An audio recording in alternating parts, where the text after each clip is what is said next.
Thinking about learning Google Cloud on Coursera, but wondering if the GCP courses are actually good or just marketing. In this video, I'll break down what they're great for, what they're missing, and who should take them.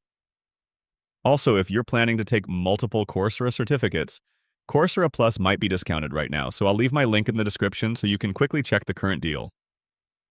Yes, Coursera GCP courses can be very good, especially the ones made by Google Cloud or official partners. They're structured, beginner-friendly, and they teach concepts in a clear step-by-step way. Coursera GCP courses are best if you want a guided path from zero to job-ready skills. You'll learn things like cloud basics, storage, networking, security, and how Google Cloud services work together. And most courses include quizzes, labs, or hands-on practice depending on the program. The biggest advantage is that Coursera gives you a clear roadmap. Instead of jumping between random YouTube videos, you follow a full learning plan and build skills in the right order. But here's what people don't realize. Watching courses alone won't make you confident on GCP.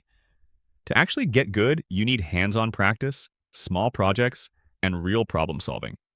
If you only watch videos and collect certificates, you'll still feel stuck during interviews.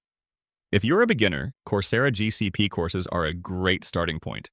If you already have cloud experience, they're still useful for filling gaps and preparing for certifications, but you may want extra labs and real projects. So, yes, Coursera GCP courses are good, especially if you want structured learning and a clear path.